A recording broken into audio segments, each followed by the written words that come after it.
44 in the chat if you can hear us online. Put a 144 in the chat if you can hear us loud and clear online.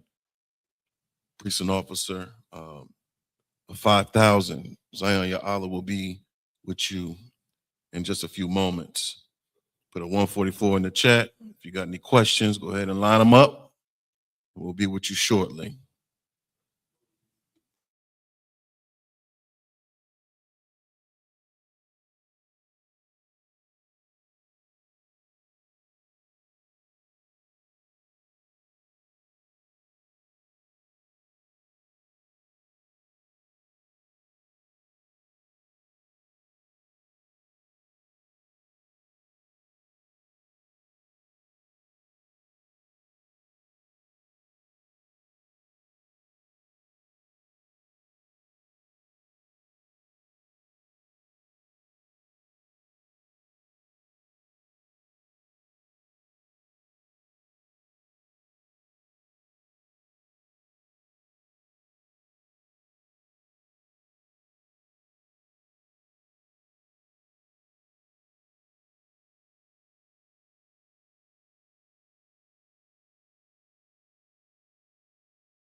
Check, check, check. Check, check. We good? Come. We're gonna start already like about 10 after. Yeah, I played my music in there. Commander YAHANNA was putting it down the other night, boy. Putting it down on paper. Getting down with the get down. I thought it was fly.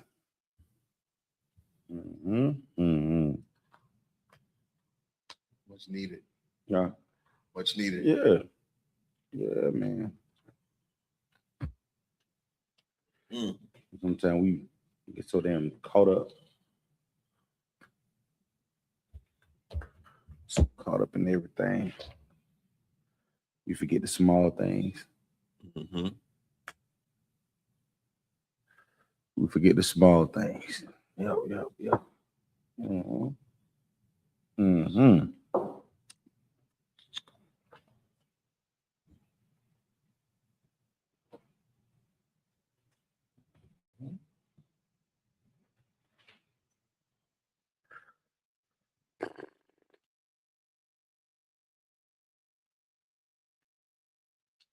That brother called me last night. He said, man, he said, I want to join the party. I said, the party? He's like, yeah. I said, all right. I guess you could join the party then. Join the party. Join the party, all right. You must look like fun. I don't know. I don't know what we look like to him. Who knows? You know what I mean?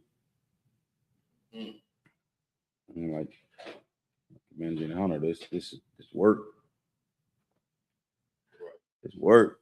It's so fun. It's work.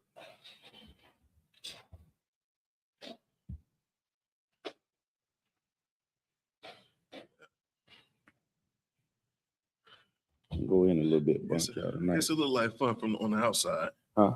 So I guess it looked like fun on the outside. Yeah. It does. I would assume it does. I would have to assume it does. Most High in Christ say he want to be down. That's what I said too. Say, welcome home, nigga. Welcome home. Welcome home.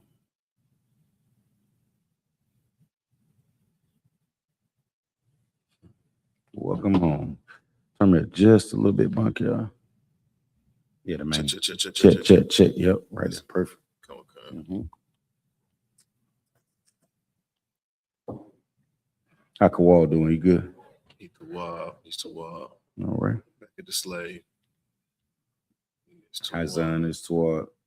Izan gaining weight. That's all we want. Got to go see him. That's all we want.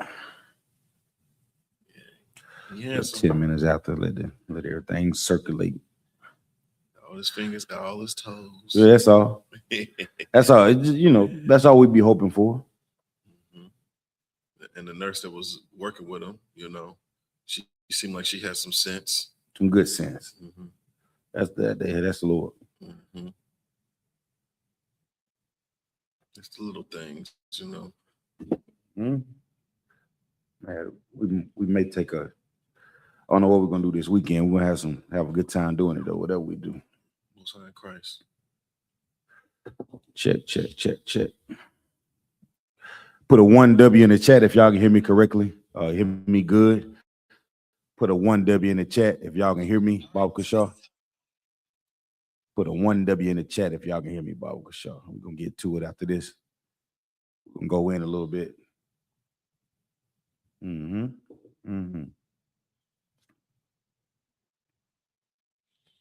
want me to drop that camera? Yeah, if you could, we got all that up there going on. I know it sounds kind of strange, but it's look, yeah, like that. Look professional.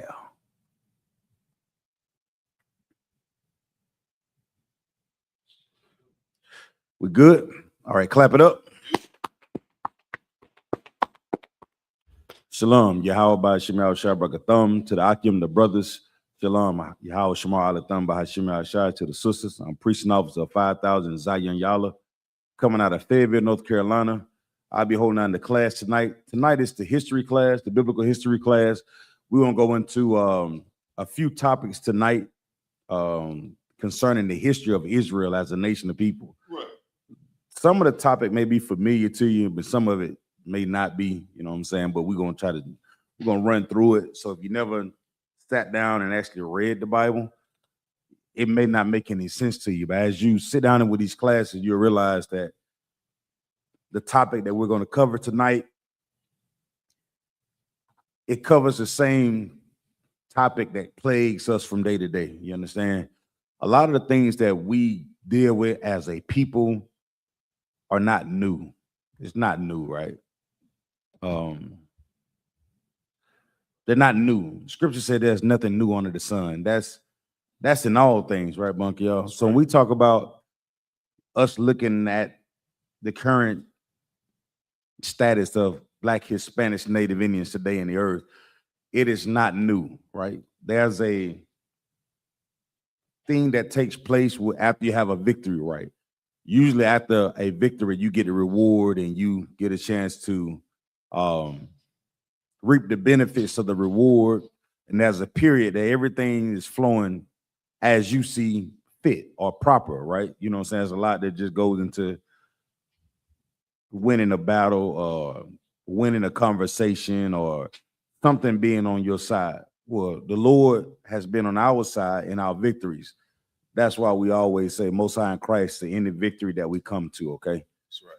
And we give the Lord all the, you know what I'm saying, the honor and the, you know what I'm saying, the obedience that, you know what I'm saying, that we're supposed to. All right.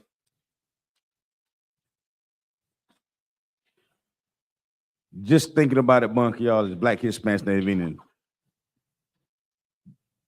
a lot of our people are giving up. We've given up.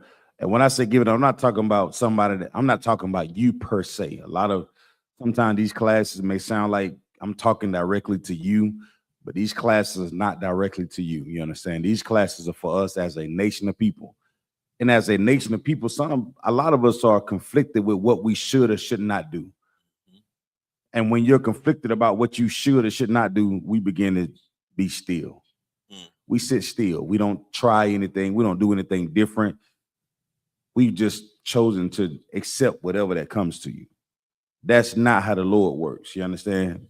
He wants us to continue to fight and change our current status to show we are the greatest. How can you actually be an example of being the greatest if you accept what's in front of you? That defeatist mind state. And I ain't talking about just financially, right? A lot of times, when we start talking about winning, it automatically is associated with money. Well, sometimes the Most High can not allow you to have something because whatever that's in your mind, you would choose to do that if that thing went your way, if that makes sense, Bunk, y'all. You got $500 in your account right now, but you want to be a millionaire. Well, maybe the Lord knows something about you that you don't want to admit to yourself. That if that $5 million were to get to your account, Bunk, y'all, you probably wouldn't come to class. Maybe you will stop going to camp once that $500 hit your, maybe that $1 million hit your account. Maybe the women that you date, Darash, will look different once that $5 million hit your account. Now, I'm not saying the Lord don't want you to have that $5 million or that large amount. I'm not saying that about my brothers, you understand, at all. But there are some brothers and sisters that's in the world, if the Lord give them that thing that they sold, that in their mind they have to have, they'll probably turn away from serving the Lord, man. You would go from being obedient to being what? Disobedient. So we want to get a couple things out of the scriptures tonight. We're going to go into we're going to talk about the rise, the victory, decline, captivity of Israel that is centered around obedience and disobedience, right? And I want to go to a couple things that get into it tonight. Just think about it. Just to talk about them, okay? We're going to go through the scripture and get through it. So if you could, Darash, give me the book of Exodus, chapter 23, verse 22.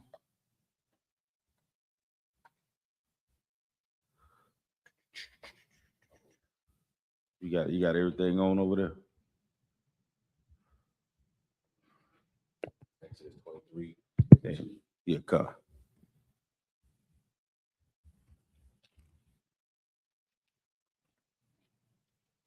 This is the book of Exodus, chapter 23, and verse 32. 22. 22, come on. But if thou shalt indeed obey his voice and do all that I speak, then I will be an enemy. Then I will be an enemy unto thine enemies and an adversary unto thine adversaries. All right. So what does that mean? If we were to start from the top. But if thou shalt indeed obey my voice, obey his voice. That's talking about obedience, sir. We obey the Most High God's voice. What is his voice? Is it that things that's in your head that be like, get the count money, have sex with all the women? That's his voice. Lie, sir. That would be the devil voice. Satan's voice. But who does Satan voice sound like? It's gonna be Hold on. So is Satan voice that we hear in the movies? That I'm Satan. It's not that, right? So what is that voice then? The Most High's voice is going to be these laws, these statutes, these commandments, his word, this Bible. Right. So we're doing what the scriptures say. We're going to have God's protection if we obey his voice. If we don't obey his voice, or these words, this law, this statute, these commandments, then you're going to be an enemy unto the Most High God. All right. So you fit it all the way up. But tonight I'm a slow roller because this is going to be the history class. I want to make sure we understand all the history, right? It says, "It shall indeed obey his voice." We know the word is his voice, right? The law, statutes, and commandments. This is a history class. So this is a thing that we were dealing with as a nation of people throughout the Bible, being obedient to his word, right? and said that I do what?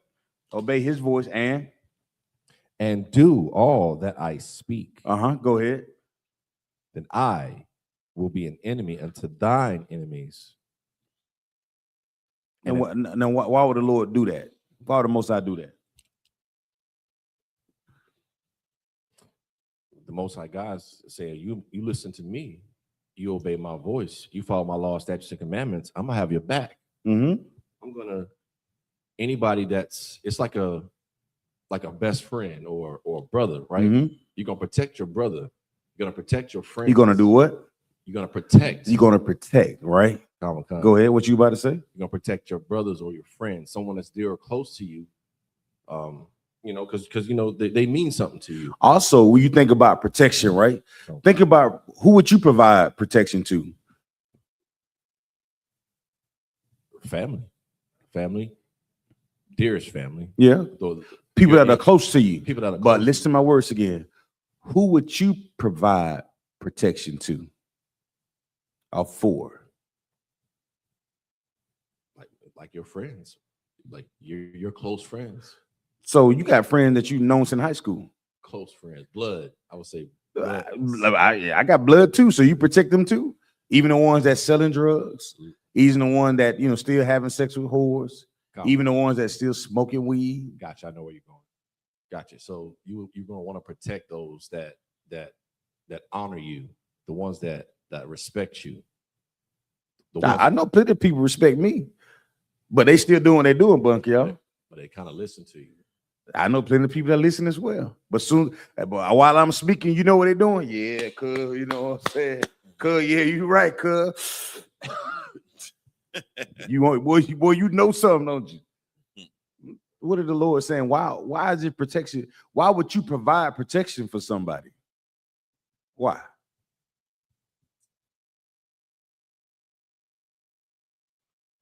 It could be a couple reasons. Well, Most High God, he keeps his promises, number one. He keeps his covenant, right? Right. So he definitely keeps his promises. What else? Officer Barker, y'all said covenant. If y'all listening online, y'all can also chime in. Why would you protect somebody? Why? Come on, Bunk, y'all. So, like, if I may, good night. You good? I would say primarily because they're worth it. They have to prove their value, and I'm not gonna. There's no sense in, with the exception of our brothers and sisters that are in the world, there is no real investment. Mm-hmm. That would be a vain thing, me casting my pearls before swine. As far as the Lord rendering protection, right? It's for those that are obedient to him. For the obedience. That's what we want to talk about tonight, Darash. Since you're out of love and honor, but you remember, when you talk about protecting anything that you love, it has to be in the obedience. How can you protect anything if it's not going to be like obedient or aligned with what the standard is set? How can you protect somebody? Like you tell a child, hey, don't go out there and play in the streets and things of that nature. I've given you the standard of how I want you to follow, right? And what I want you to follow. But the minute you go out there and begin to play in traffic, how can I then become your protection? You tell a young lady, hey, young lady, when you go somewhere, don't go anywhere by yourself. Always take one of your friends with you. Let somebody know where you are. If you're going to be out somewhere at night, please go with somebody. Make a phone call, because this world that we living in is full of all type of dangers, right? You telling somebody that is your expression of love. Them not doing it is an open expression of what? Defiance. So when the Lord said he's going to be an enemy of who, Darash? Then I will be an enemy unto thine enemies. Now, the Lord said he'll be an enemy to somebody that's an enemy of you. Why? Because if you standing on what I stand on, you following the rules that I stand in, I know whatever that's coming up against you is coming up against who? Me. That's what the Lord is saying. When we go out and speak at camp, when you step on that podium, that's why we do it we don't do it with the spirit of fear. We do it with the spirit of like the Father's will and us waking up our people. When they come up against us and they throw bottles at us and they spit at us and throw all type of things at us, Bunk, y'all, have guns and stuff pointed at us, laser beams. You know what I'm saying? You're not pointing at me.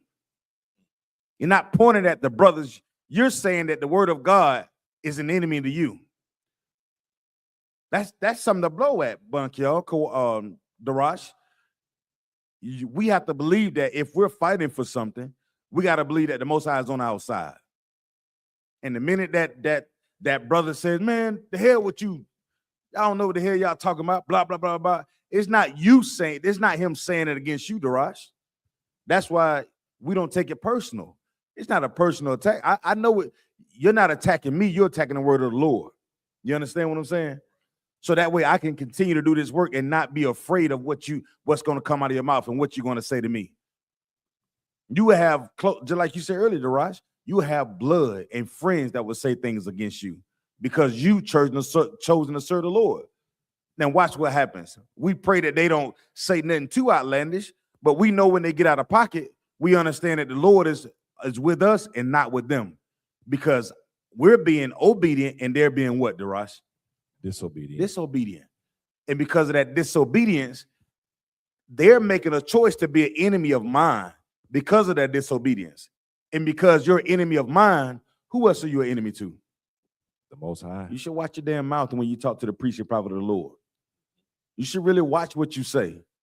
For the brothers and the sisters that come in and take oil on their head and they raise their families up to serve the Lord with not standing up for the Pledge of Allegiance, not saying saluting the damn flag, not joining the military, not celebrating their holidays, not following the traditions of men. We're saying that, guess what? I want to be a friend. I want to be obedient to the Father, even if that means being an enemy to somebody else. And being an enemy to somebody that does not want to serve the Lord, we know that the Lord is with us and not with them. You understand? That's what the Lord is saying. Read on, please. And an adversary unto thine adversaries. What does that mean? What does adversary mean, Baba Gashar? Come on. What does it mean to be an adversary? We established the enemy, correct? Come on. It means to be against. An adversary is an enemy. Right. Somebody that's in opposition to you. Right. So now we established we established enemy, and now we established adversary. So give me the definition of enemy, and then give me a definition of adversary, Baba Kashar.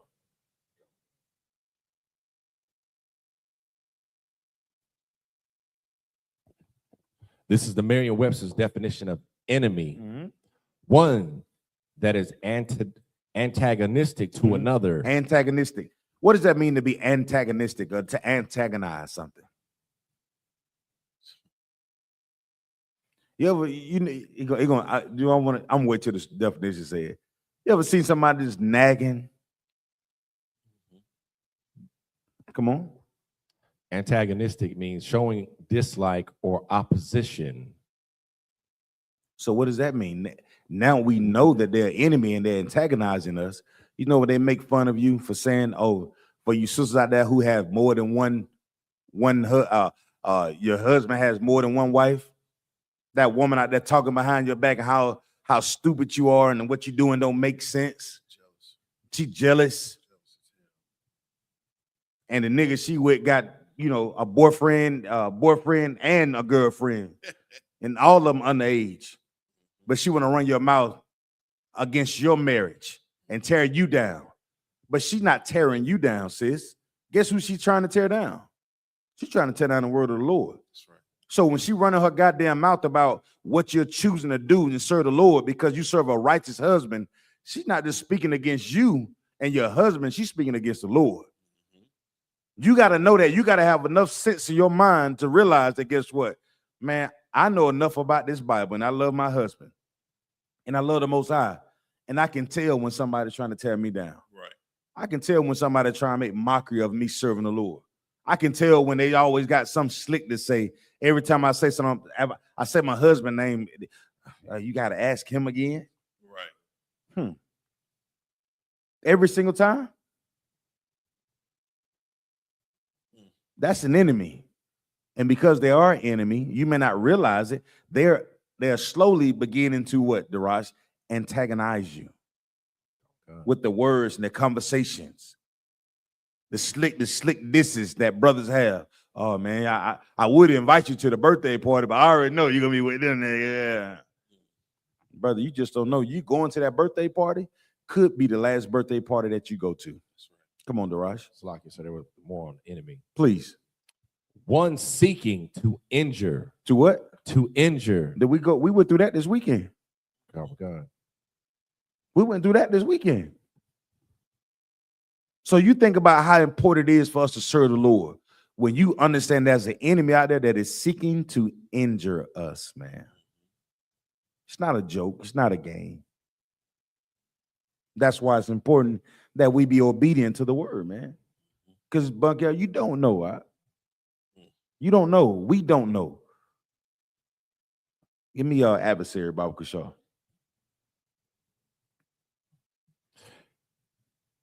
This is the Merriam-Webster's definition of adversary. Come on. One that contends with, opposes, or resists. Do what? One that does what? Contends with, opposes, or resists. Or resist. Come on. An enemy or opponent. You see that? So the Lord has let you know, if you be obedient to him, anybody that comes up against you, anything that comes up against you, that you even consider an opponent, the Lord gonna be on your side. But how do you get that protection, Bunk, y'all? Is it given when you still want to go to the strip club? Is it given when you still want to sell dope? Is it given to you that you know you half in and half out? Is that protection given to you when you haven't made up your mind yet? When is that protection given? Baba Kashaw, come on. Salakia, desiring to do those things, it's the spirit behind, the action more so that you're being judged upon.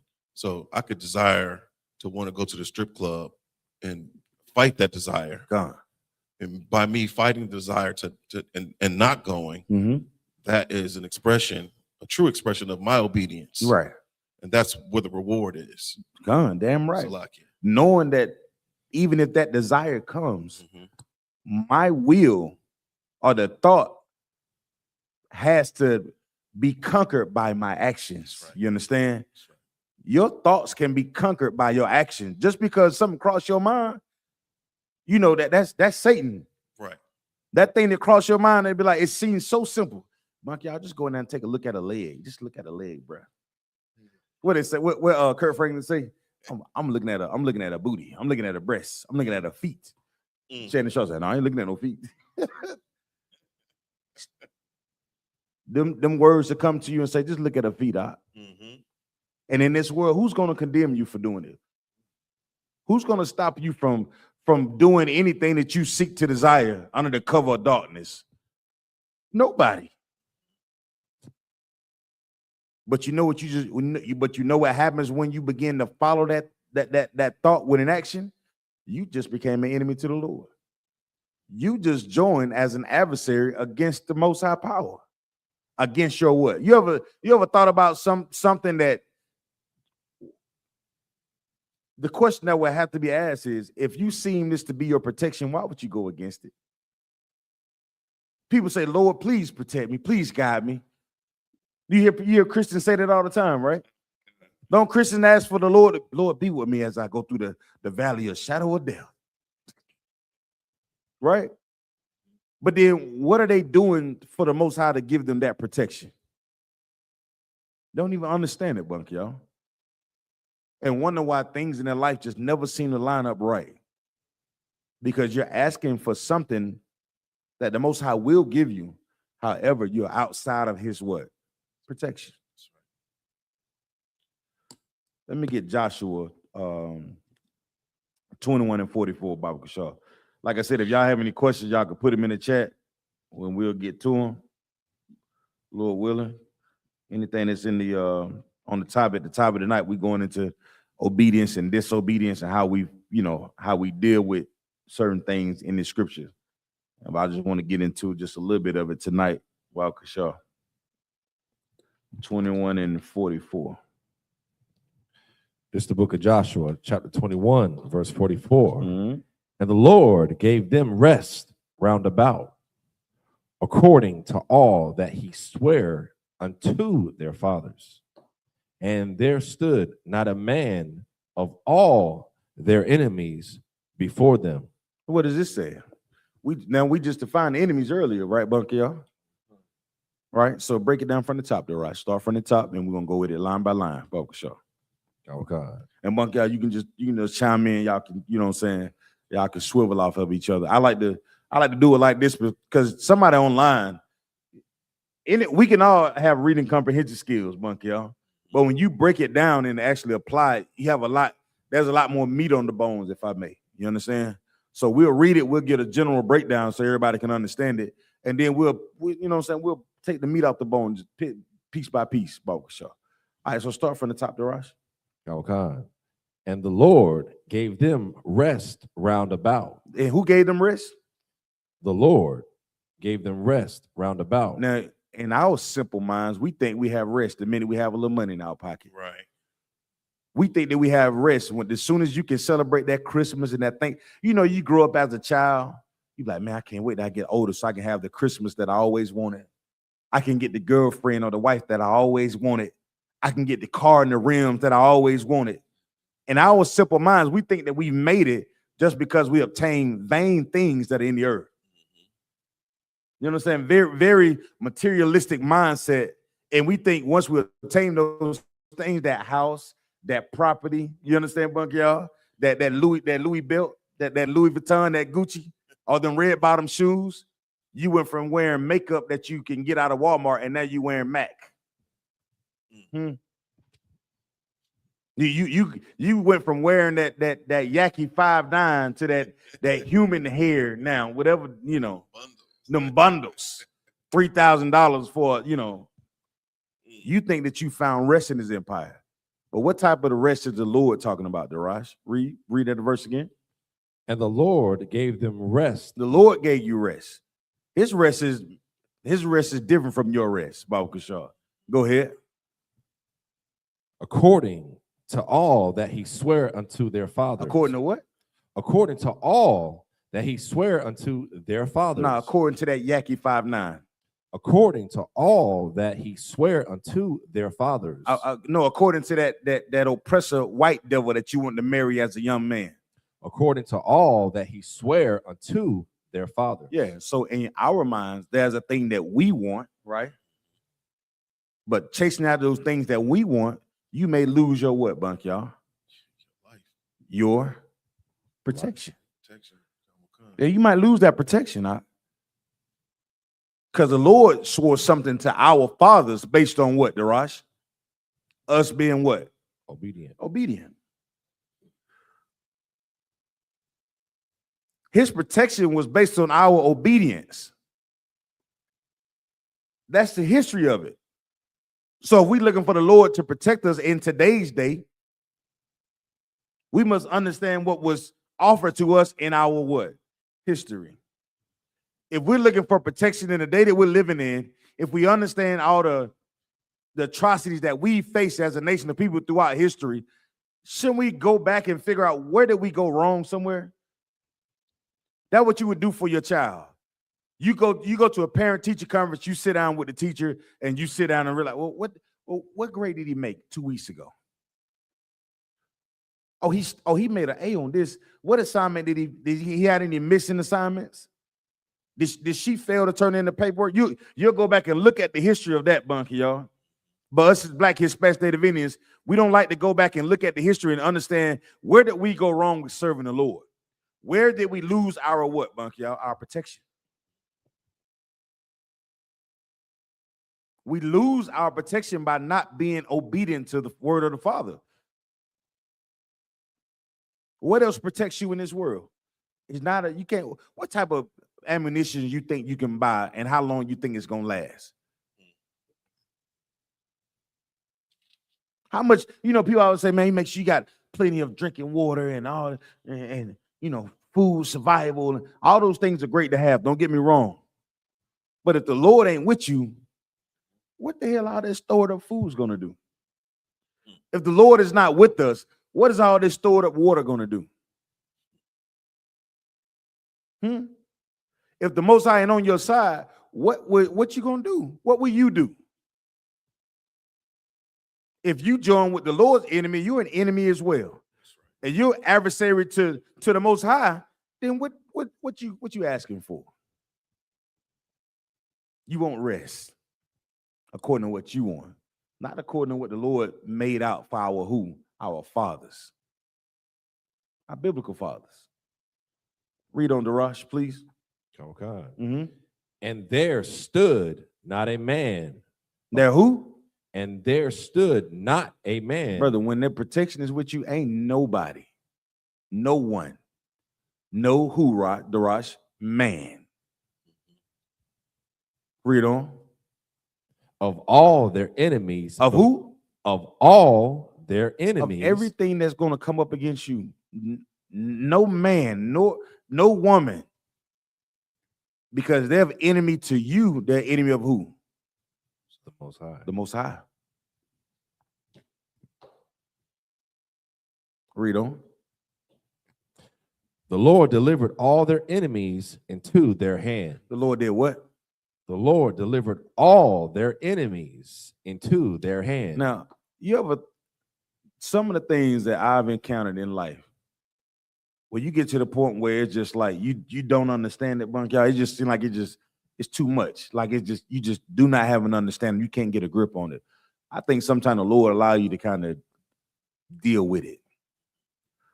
Because some things in your mind, we don't want to fight for. You don't understand what it feels like to have that feeling of insecurity, that feeling of you don't know what's next. You get to the point where you don't know what to do.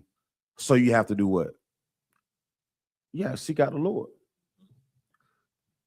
You really got to go and say, Lord, I ain't got this. And if I do, what is it that I'm missing? That's right. Because there's an enemy that I'm fighting against, and I know he's an enemy to me.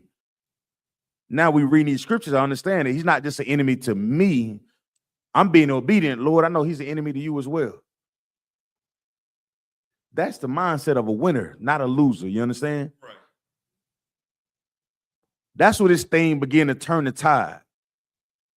Us realizing that life is war, and there's an enemy out there that is trying to destroy the nation that we are in the Lord. And you got to understand, Lord, I already know what's up. Now I know when the city council try to make these sound ordinances against us, we got on the streets. I know you're not fighting against me. You're fighting against the Lord. And how many times we done been in the battle bunk, y'all, that we seen the Most High on our side? We got a bastard that's making YouTube videos right now because he turned his loudspeaker towards us. And guess what? The Lord is on our side. Even with the city council, the police came and wrote him a ticket for loud noise. That's how I know that serving the Lord, it gotta mean something. This might work. Can y'all, One West, can put a 1W in the chat if you can hear me? The life that we live must mean something. If we talking about we gonna fight for the Lord, man, life is war. And knowing that you got a power that's on your side, that's gonna be they're gonna be on your side and not with them. It says how many men gonna stand to rush? Does it say 2,000 men? What it say? And there stood not a man. What about 200 men? There stood not a man. What about two sisters? How about that? There stood not a man. I'm talking about I'm talking about you nabbit the sisters too. There stood not a man. Not nobody. No one. When the Lord is with you, go ahead, Darash. Of all their enemies. Of who? Of all their enemies. So what does this also mean, Darash? What that means is that you be obedient to the Most High. You'll always have his protection, and even your enemies won't stand a chance against you. And this also means you can't join with you. Now that you know this, you better not go join with the enemy either. Right. You sit in this class tonight. Let there be a lesson to you too. If y'all listening to me, let this be a lesson to you. Now that you know that the Lord is not with the enemy, don't you become an enemy of the I.S.U.P.K. That's right. Don't do that. Don't turn your back on your brothers and your sisters just because you got something that you don't like, that you ain't ready to deal with. Oh, this brother, man, you know, that brother said, pick up the goddamn podium the other day. I don't know who that nigga think he talking to. I was Zion. He told me to hurry the fuck up. Salaki for my language. My dad at home. You know what I'm saying? Shit. Salaki, brother. You know what I'm saying? Salaki. But that happens though. You good? Everybody talk?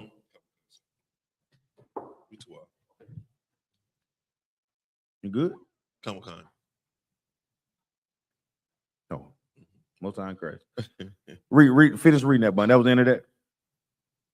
Salakia. We in the book of Joshua, chapter 21, verse 44. Go ahead. And the Lord gave them rest round about, according to all that he sware unto their fathers. And there stood not a man of all their enemies before them. The Lord delivered all their enemies into their hand. Go ahead. Verse 45.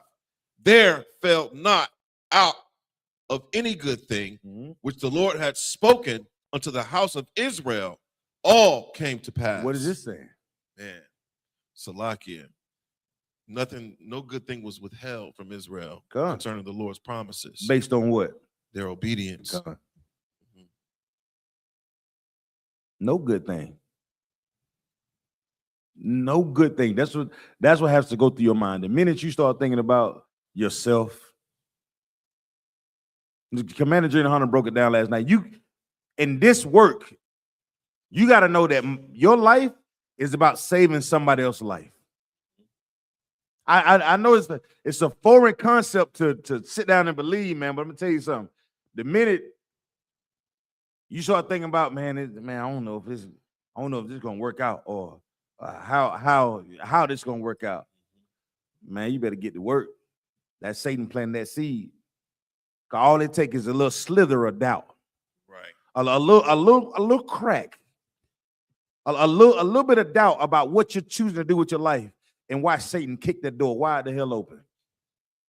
A little slither that Satan be like, yeah, I got her now. Yeah, I got him now. Oh, he's confounded. He don't know. He don't know what to do or say. Get your mind right. Don't become an enemy to the Lord, man. We're talking about this land, and this is history. This is talking about like this is like Joshua, right? You know Caleb and Joshua, right? Man, they believed in kicking butt, bunk, y'all. They went into the land of Canaan, and they reestablished us as a nation of people. And you know how many enemies that we came up against? We went into the land of Canaan. All of them. You know the prayer that we say. You know the prayer we talking about. Yeah, Psalm 83. See, all the nations. All right. Come. So let's drop that. Let's go to chapter 6. Same book, chapter 6, verse 20. Chapter 6, verse 20. All right. We're talking about obedience and making sure that we are obedient so we can have what, Darash? Protection, okay? Okay. It's the book of Joshua, chapter 6, verse 20. Come on.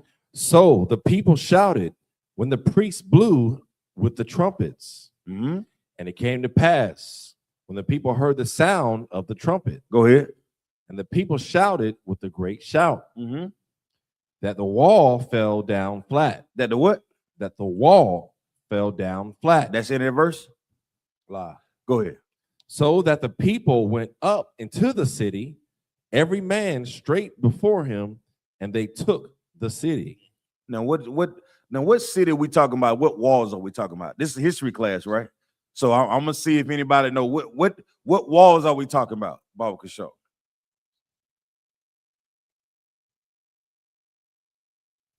What walls are we talking about? You know, Darash? That's exactly why I want to get into it. This is the history class. So we got to understand this, the power of the Most High being on your side and the protection, okay?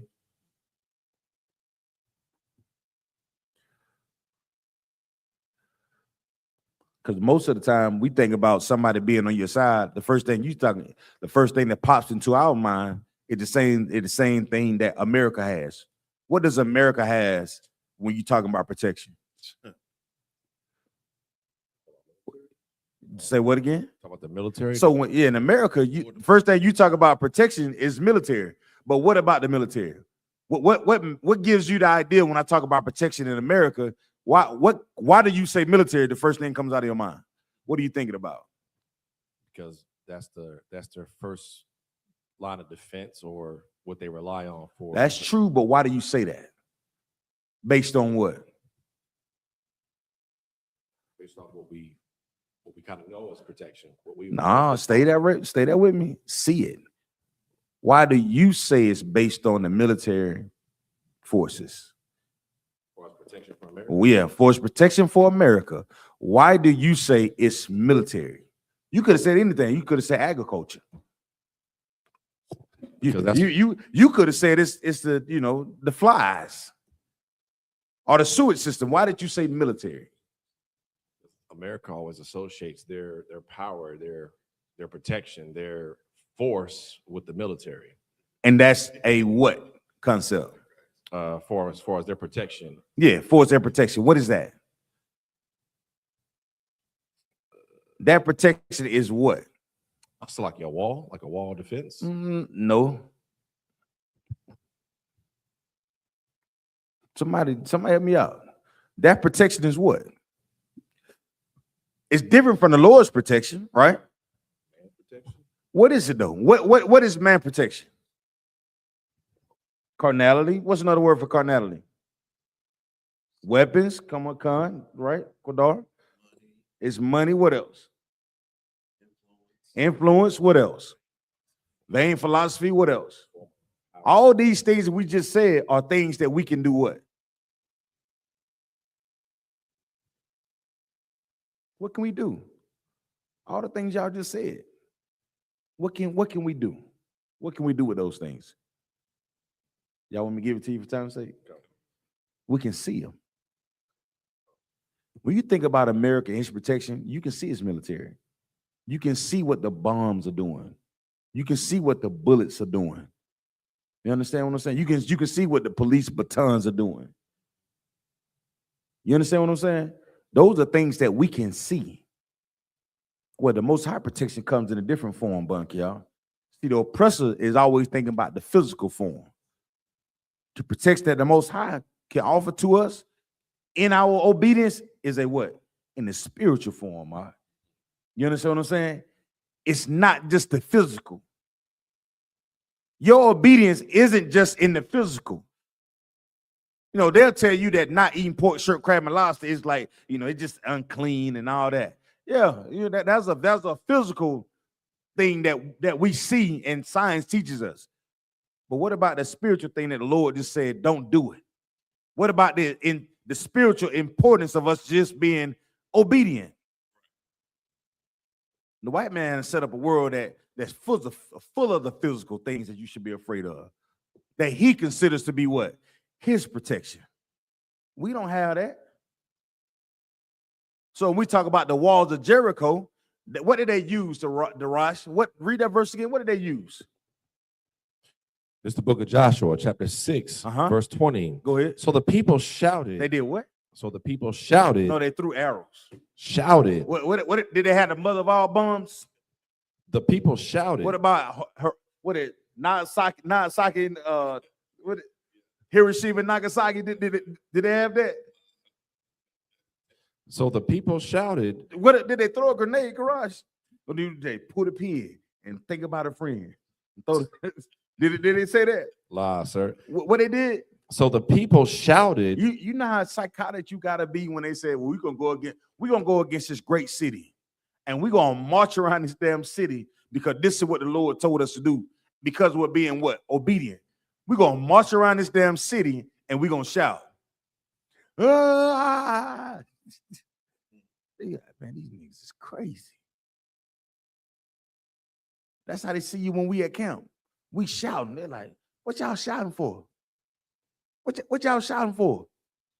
I'm trying to enjoy my weekend. I got my wife. We got wings. I got my white girl with me, man. You making her mad. What y'all shouting? What y'all so mad for? Martin Luther King did it. Huh? Martin Luther King said we can sit down and eat with the brothers and sisters and have sex and swim in the pool with the white folks. What y'all mad for? What y'all shouting for? Because we want the same, we have that same spirit and being in obedience when the rest of the world is worrying about the weapons that the oppressor has. We think about being obedience, not the weapons bunker, y'all. They did what, Darash? The people shouted. The people shouted. Go ahead. When the priests blew with the trumpets. Uh-huh. And it came to pass. And it did what? And it came to pass. Go ahead. When the people heard the sound of the trumpet, and the people shouted with a great shout, that the wall fell down. That the wall did what? That the wall fell down A flat. Shout, the wall fell down, monk, y'all, because of their obedience, not their military might. So you think about all the obstacles that you think about that's in your life.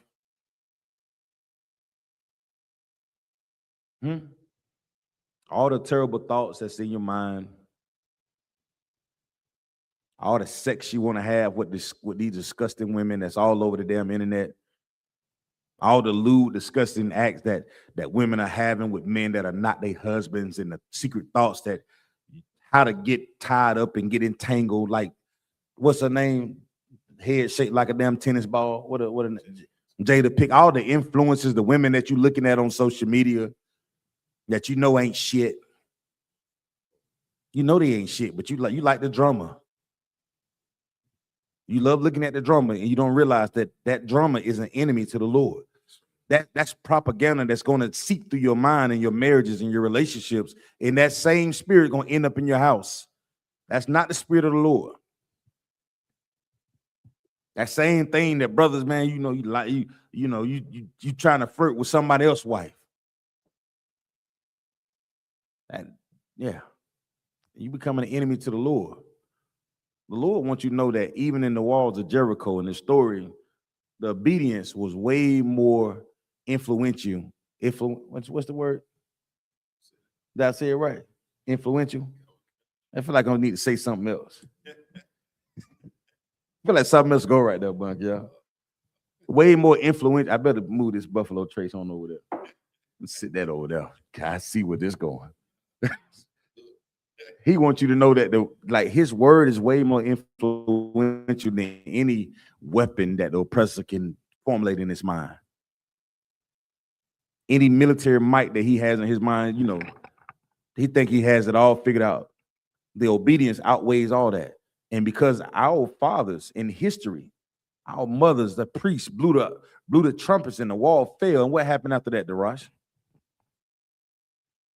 So that the people went up into the city, every man straight before him, and they took the city. And they did what? They took the city. Yeah.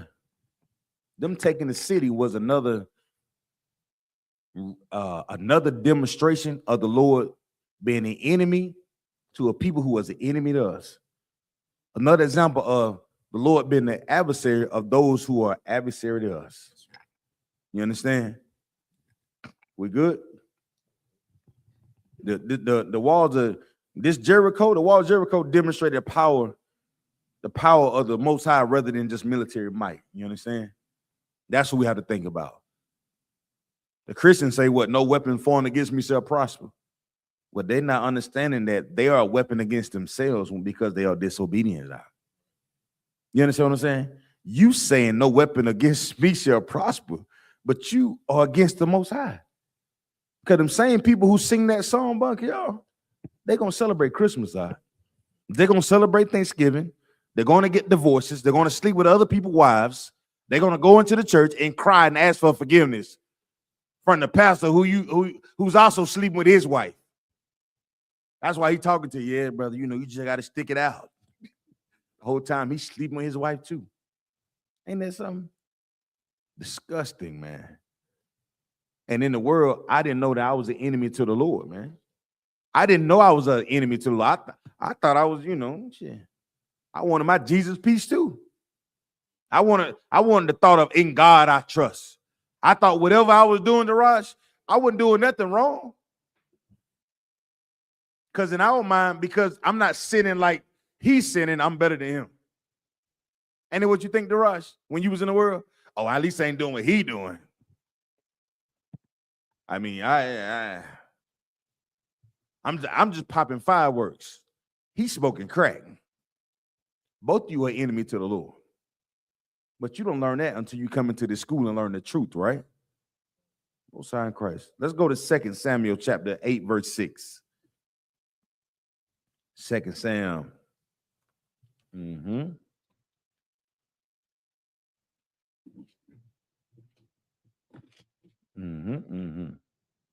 So we just talking about protection, right? What did we talk? We talked about protection. We talked about obedience. All right, keep going. Let me see. 2 Sam 8 and 6, right? This is the book of 2 Samuel, chapter 8, verse 6. Come on. Then David put garrisons in Syria of Damascus, and the Syrians became Damascus, Salakia, and the Syrians became servants to David and brought gifts. Now I know I could have swore I highlighted this. I don't know. I could have swore I highlighted this. Hold tight.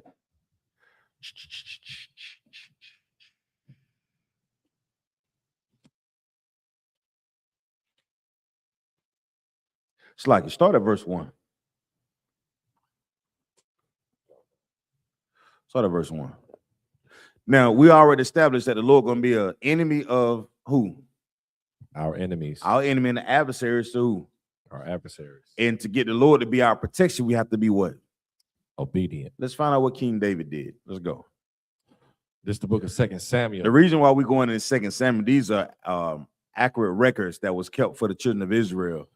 You know what I'm saying? In this scripture, a lot of Christians that have no idea how the Bible is written and why it's written the way it's written. You understand? We talk about Kings, 1 Kings, 2 Kings, the book of Samuel. They have no idea what it is. They don't even understand what they read now.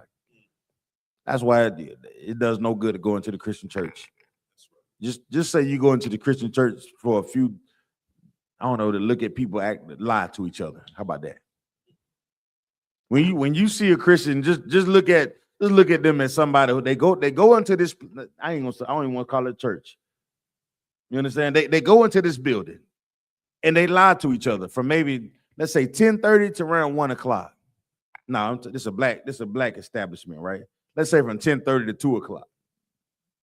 No, they go into that place and just lie to each other from 10 o'clock in the morning to 2 o'clock in the evening. And the kids hates being there. Hate them. How about that? They sing all type of lewd, nasty songs, and they put God on the end of it to make you think you're doing something. R. Kelly's singing them same damn songs. I said, damn, R. Kelly's singing a church song. Damn, Diddy was singing church songs too, wasn't he? Remix. This is the remix. Oh, wow. Go ahead, Darash. This is the book of 2 Samuel, chapter 8, verse 1. Go ahead.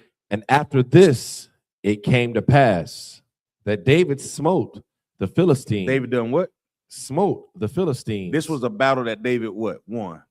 So if David smote this Philistine, this also means that the Philistines must have been an enemy to David and who? The Most High. Read on. And subdued them. And David took Methegama out of the hand of the Philistines. Now he took the land out of the hand of the Philistines. That must mean that the Lord was with David. Read on, Darash. Verse 2. And he smote Moab and measured them with a line. He did what?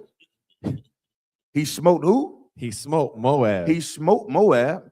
This also must mean that David had an enemy that was Moab, and Moab must have been an enemy to who?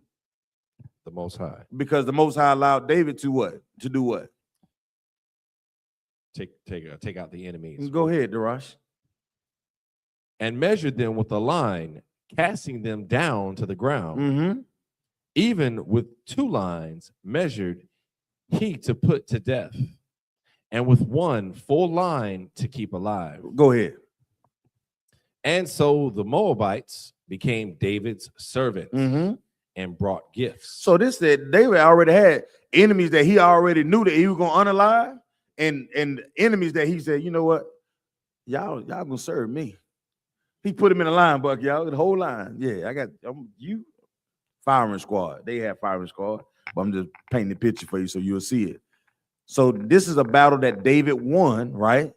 The Lord was with him, and it's also mean because he went against them, they must have been an enemy to who? The Most High. It's another victory, right? Read on, Darash.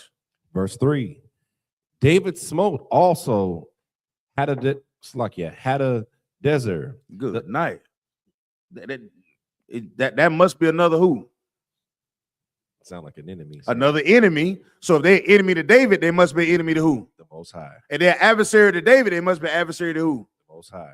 Go ahead. And David did what to him? Smote. Read on, Darash. The son of Rehob, king of Zobah. Go ahead. And he went to recover his border at the river Euphrates. He did what? And he went to recover his border at the river Euphrates. Yeah, to establish a border, right? Go ahead. Verse 4. And David took from him 1,000 chariots and 700 horsemen and 20,000 footmen. And David hewed all the chariot horses. Go ahead. And reserved of them for 100 chariots. Go ahead.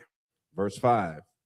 And when the Syrians of Damascus came to succor Hadadezer, king of Zobah, Zabah, David slew of the Syrians. Don't we play that?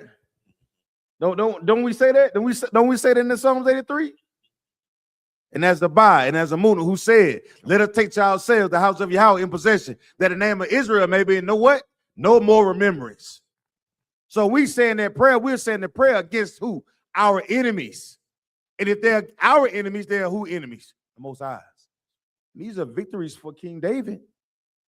So if King David is winning these battles and these victories, and he has the protection from the Lord, then nigga, what you think you're going to get if you follow the law, statutes, and commandments?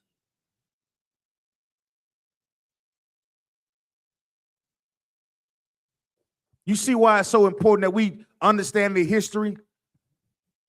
Okay. Now, somebody tell you that none of this matters.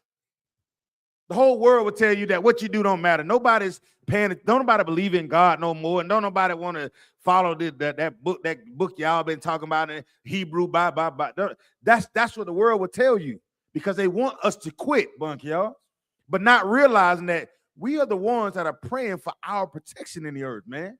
Because without us praying, you think all the that we see in the earth, you think is it going to subside or will it increase?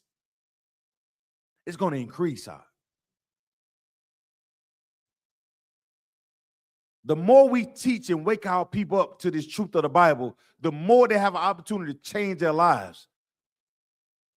This brotherhood can grow. This sisterhood can grow. Good mob. The truth ain't far. Matter of fact, it right up under our nose. But the systems taught us to keep this book closed. See, he's jealous because his skin is a curse. But if I wrote it down in the verse and spoke it to you, you would listen to some bullshit first. Good mob. But it's real. And it's like that because what we teach in this Bible, the Lord has given us the spirit to wake up our people, man. We don't have those physical weapons like Esau have, man. We have our voice. And we talking about how the walls of Jericho fell from the people doing what, Darash? Shouting. Oh, God. That's all we doing. We using our voice to wake up our people. We're using our spirit, not our physical might, our physical weapons. This battle is a spiritual weapon. What you think, what's in your mind, your actions. Do you believe enough to actually change? Do you believe enough to actually change? It's just going to be some words that you want to let come out of your goddamn mouth. That's what it is. And get the hell away from around me. I don't need it. I don't need it. We don't need it. We don't need distractions, man. This battle is already that, Bunker, y'all. I don't want to be entangled with somebody half in and half out. Be a brother if you're going to be a brother. If you ain't, then get the hell away from around me. Because I don't need you. That ain't what the Most High is about. The Most High is about, man, make a decision.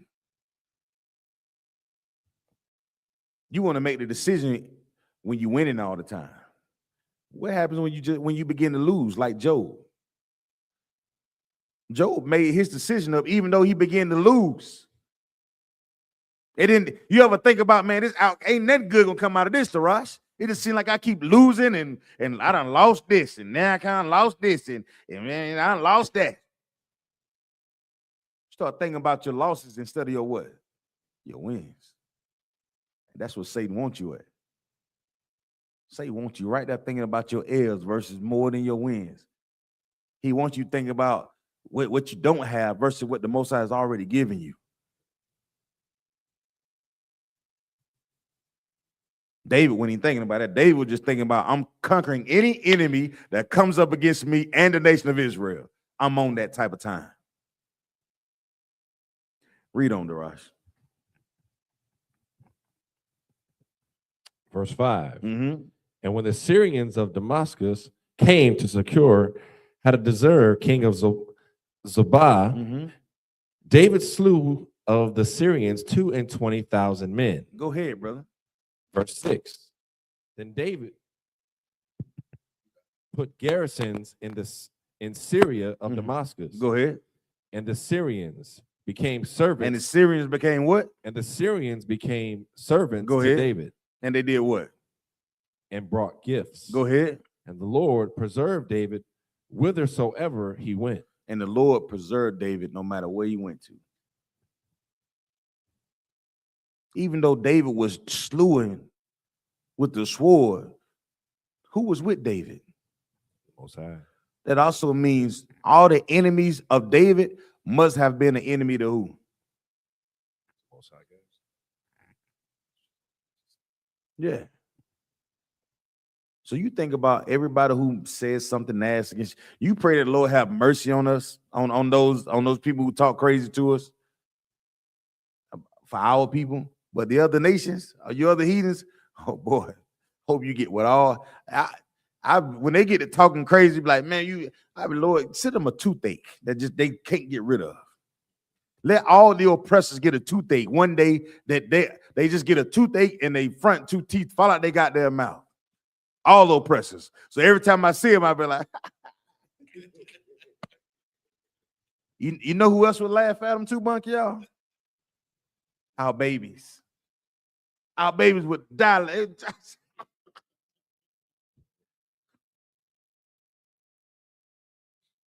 You know, it happens like that, huh? It could happen just like that, Daraj. Imagine a plague coming into the earth where the Lord allowed the front two teeth of all the oppressors fall out their mouth. So that way you know even the ones that say they're us are not us. Oh, wait a minute. Are those teeth of yours real? Nah, those are not real teeth. See that? It could happen just like that. It could happen just like, it could be something so plain, so simple that it just right there in front of our face. But the oppressor doesn't want us to read this Bible at all, to understand that he's the enemy that's against the Lord, that he is the adversary against the Lord. That's why he is up against us the way that he is. So that way we don't know who to pray to get the help that we need. What are the first couple things that you see in any war movie once you see an opposition come up against somebody in the battle? What do they begin to do? You know, they get on the radio and start to give what? They get on the radios. Think about the movies that you done seen. They in the firefight. They pin down. They get on the radio. They start saying what? They start giving out what? They start giving out what? Say it in the microphone. It's like your coordinates. They start giving out coordinates, right? Now, what do the coordinates do, Daraj? Help to identify the location where you're at. You know what our problem is? We're in a firefight every day of our lives. We establish who's the enemy is. But our people, instead of us giving the Lord the coordinates, we give it out the wrong coordinates, Buck, y'all. You know the coordinates that we giving them? We giving out coordinates to the Most High that those bombs that would fall on the oppressor, they hitting us out. That's what the Lord says, what? Come out of her. We are not coordinates, Bunk, y'all, with a blunt in our mouth. We are not coordinates, Darash, celebrating Christmas. We are not coordinates, Bunk, y'all, with a ham sandwich in your mouth. Crab legs stuck in your goddamn tooth. Somebody done, her husband done came home early and you laying on top of his wife. Now you yell not coordinates. What the hell that supposed to mean? Nigga, you in the line of fire, if I may. So when we start yelling out coordinates, we got to be out of the way of the fire. That's why the scripture say, come out of her that we not receive her what? Her plagues. But our dumb ass sitting in the Christian church, still wondering what the hell going on. How Dylan Root come right in there and sit down amongst us and just, you know, we shall overcome. Okay. How, Darash? And we don't have the protection that we supposed to have.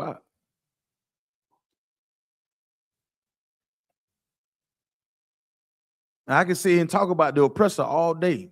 We know that he the low down, dirty, scoundrel, cadaver face bastard that he is, walking the face of the earth.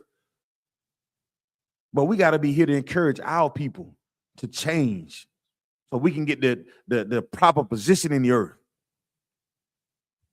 The proper acknowledgement for our authority to run this goddamn place.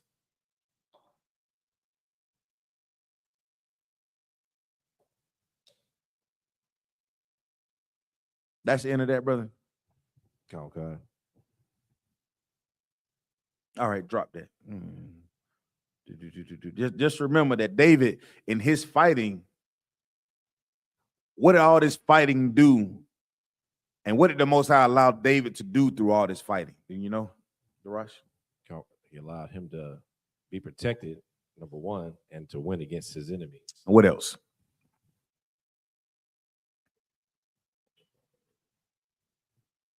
Also, he was able to take certain territories and make him his. So. And this did what? Bucky, you want to help him out with this? Through all this fighting, what did David end up doing through all this fighting? He's establishing the kingdom, essentially, you know. Between who? Between Israel and everyone else that's against God. Khan. The northern and southern kingdom. Khan. Right. And we know that the northern kingdom is who, Darash, you know?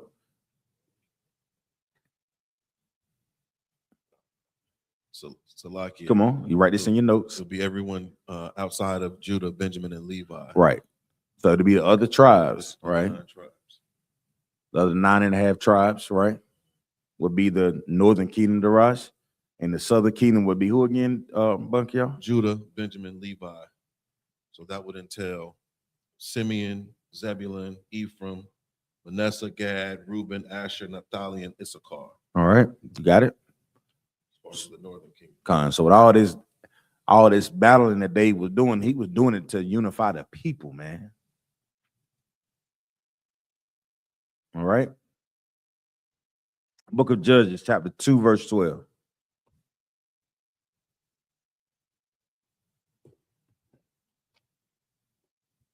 The book of Judges, chapter 2.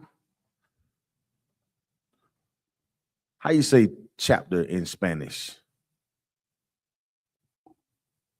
I not say dos, which is 2. How you say chapter in Espanol? Come on, dice chapter in Espanol, Baba Kusha. It will be capítulo. Capítulo 2. Mm-hmm.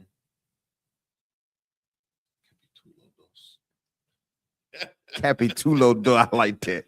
That's tough, boy. That's tough. Judges capítulo 2 and 12 is what? 12. Yeah. Most High in Christ. I like that. Capítulo. We got it, Darash? What you got? This is the book of Judges, chapter 2, verse 12. Come on. And they forsook. Salakia. This is what I had highlighted. Oh, this was cold. Yeah. That's what I want to get to. All right, we're going to start at verse 6. This is the book of Judges, chapter 2, verse 6. Come on.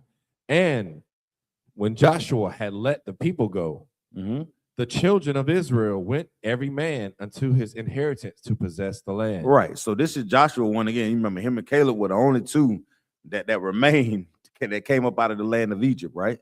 So this is when us as nation people, we was reestablishing ourselves coming up out of the land of Egypt, and we was establishing our inheritance, and we left the land of Egypt because we listened to what Moses said. We became obedient to what Moses said, okay? Go ahead. The children of Israel went every man unto his inheritance to possess the land. Go ahead. Verse 7. And the people served. And the people did what? And the people served. What's another word for serve? Now we talking about obedience and protection. The people they obeyed who? Go ahead, Darash. The people served the Lord all the days of Joshua. Go ahead.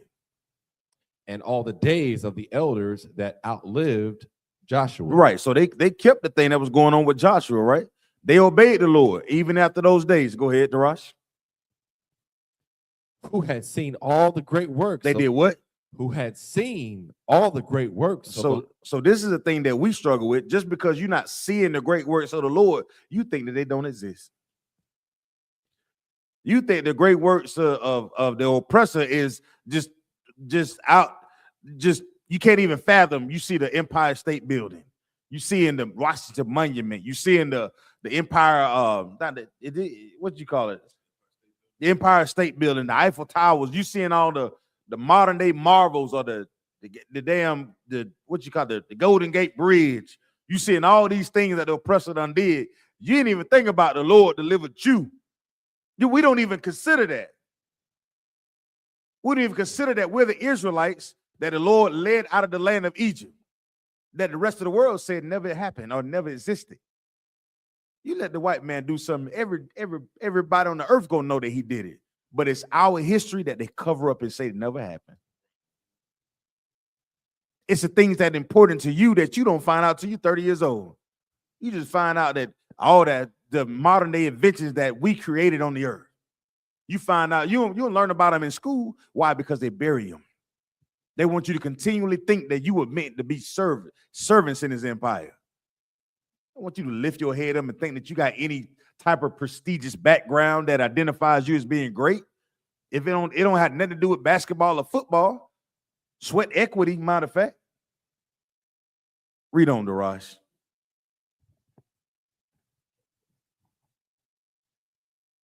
Stay with me now. Come on. What word you looking at? What you got?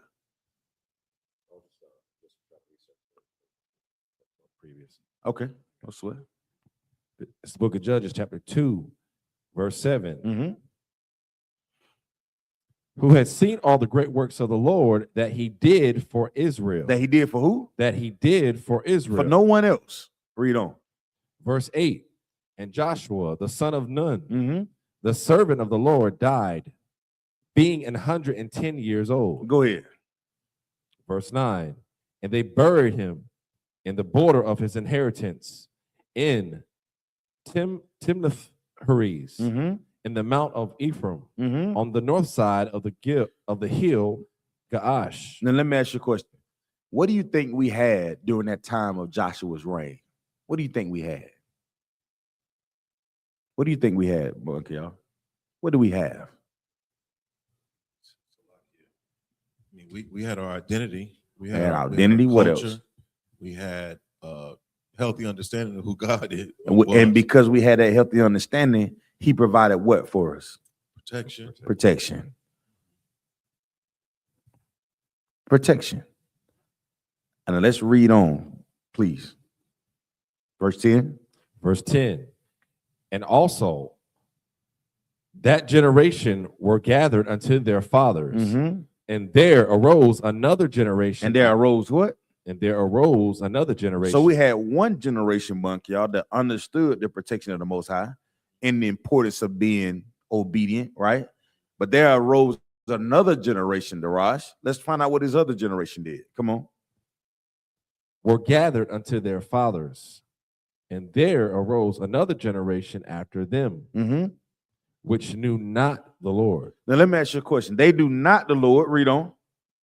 Nor yet the works which he had done for Then let me ask you a question. So there was a generation that knew the works of the Lord and provided protection, that knew the protection that the Most High could provide. There was the generation that knew that if that was an enemy to us, there was an enemy to who? Now say it in the microphone. It's like you're the Most High. At that time, there was a generation that knew that if there was an adversary against us, there was also an adversary against who? The Most High. Now here go the other part, and here go the trick question. Now that generation was past, and there comes a new generation, and this new generation didn't understand the works of the Lord. Neither did they consider the things that the Lord had done for the nation of Israel. So what do you think the difference was, Bunky, y'all, between the two? Salakia, we got too comfortable. We got too comfortable, and as far as in retrospect, like we have a duty and obligation to teach our children. That's why we teach our children about slavery and about all the atrocities and all the oppression that our ancestors endured. The oppressor's not teaching them that. Right. They're going to grow up thinking that we all equal. Mm-hmm. And I believe that is the spirit that was on the other generation that came after Joshua and the other, the generation that came before them, their predecessors. Right. They got comfortable. Like I said, we had our identity, we had our culture, our customs, but we got too comfortable. We stopped talking about it. We stopped teaching about it. We stopped living like it. We stopped believing like it. And because this new generation came along and they didn't understand the works of the Lord, nor the thing that the Most High had done for Israel. Read verse 11, Darash, please. Verse 11. And the children of Israel did evil. They did what? Did evil. They did what? Did evil. They listened to their forefathers. Did evil. They believed in the Most High. Did evil. Did they fight against the enemy? Did evil. And because they were doing evil, what did they do, Darash? They joined with the goddamn enemy. Come on, Monk, y'all. There's a quote that comes to mind, and it says, hard times create strong men. Strong men create good times. Good times create weak men, and weak men create hard times. That's the first thing that came to my mind, thinking about the generation that knew and they saw all the slaughter. They saw, the rise and the glory and the victory, but it was through the obedience. They lost that. Yeah. And that successive generation. When you think about a father and you think about children, there's a thing that comes about when you demonstrate the example. That's why we have to, in our mindset, the goal is to be more Christ-like. Christ-like. What does Christ-like look like? Being obedient. What is that spirit? You understand that? That's why so many people miss it. Yeah, the spirit of austerity, the spirit of, I know it's going to be hard for me to do. I'm going to do it anyway. I know this is a battle. I'm going to fast, even though I know I'm going to be tempted to Satan. I got to carry this burden, even though I know my people not going to understand this thing. I know they're going to tell me I'm crazy. I know they're going to tell me like, man, it don't take all that. You ain't going to celebrate your birthday? What about your kid's birthday? Not Mother's Day? So I guess you just don't care about nothing. How do you equate us not caring about nothing to loving what the oppressor says we should love? I don't understand that. We jump straight to that because we stop eating pork, shrimp, crab, and lobster. We stop saluting the flag. We start loving each other in the spirit of brotherhood and sisterhood. You tell me we don't know how to live. You tell us that we done lost our damn mind. When you put the burden on for your brother in the spirit of brotherhood and sisterhood, that's you being an example that Christ, following the example that Christ laid out. Because he put it on, Bunk, y'all. Darash, he put it on. First time you come up against a little bump in the road, it's like, it's everything falling apart. Shut up. It's not falling apart. It's okay. Know that the Lord will protect you. But you got to seek him out first and stop making excuses. If you just don't want to do it, then don't do it. But don't be a stumbling block for a brother or a sister that wants to do it.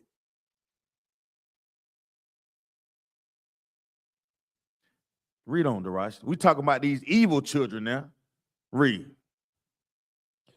And the children of Israel did evil in the sight of the Lord and served Balaam. Balaam. Here they go. Now they serving another false idol. Another false god in the earth. And where do you think they got it from, Darash? Looking at somebody else. You stop thinking about your victory, Darash, and you begin to look at somebody else's victory. You can't even enjoy your goddamn win because you seeing somebody else win. Sometimes your win just got to be good enough for you. You got to sit down and say, okay, this is my battle that I've won, and I'm cool with that.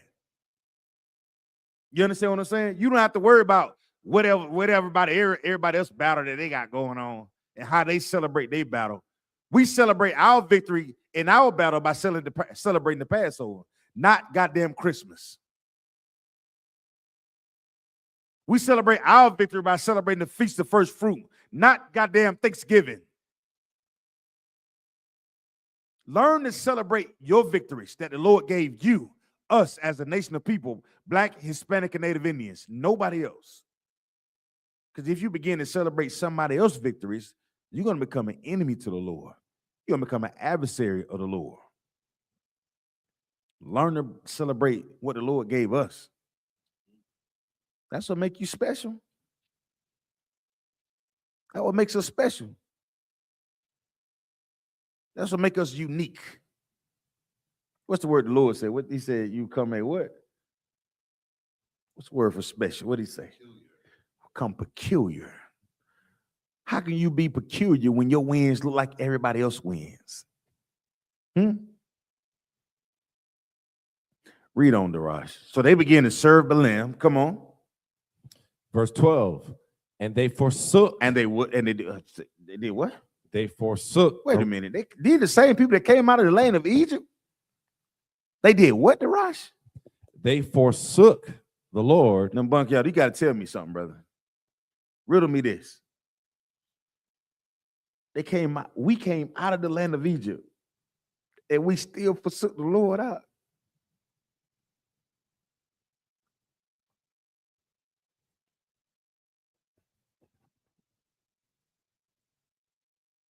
We gave up our protection. We gave up our weapon against everything that David fought against. All the victories that David had, the victory that Moses had, the victory that Joshua had. And we gave it all up because we simply just forgot. Come on, brother. Salaki, this is heavy. You know, looking at this is the Zondervan, the definition for, I looked up Balaam. Yeah, Balaam. But I looked at it begins with Baal, and it says, appears in the Old Testament with a variety of meanings, master or owner. And what's so heavy about that is like, that's what we worship today. We were free. We worship what the master, what our oppressors worship. We were free, and we put ourselves back into captivity because of our disobedience. We were free, Darash, and we put ourselves back to serving the master because of our disobedience. Come on, Darash. I had a little bit more to add on top of Isupk was talking about. So as far as the forsook, I want to get that first out the Merriam-Webster dictionary. So it says to renounce or turn away from entirely. So our people entirely just turned away from the Lord and worship other gods. And also where Mr. Baal was in the Zondervan Bible Dictionary, Baal. I have that as well. It says Balaam were worshipped on high places with lascivious rites, self-torture, and human sacrifice. So this God that they were following was a total different type of God, total opposite type of God. Everything opposite of the Most High. It was something they made up. Something that they made up. Something they made up. Because they needed to deal with the what, Daraj? The what form? The same thing that the oppressor deals with you in is the what? Like I said earlier about the military, which is in the what? Being able to see it in the what form? Physical form versus the what? Invisible form. The spiritual form. Spiritual form. Come on, God. You got to know that the Most High is with you and present at all times in spiritual form. That protection comes when you can't see it, when you can't see a goddamn thing for yourself.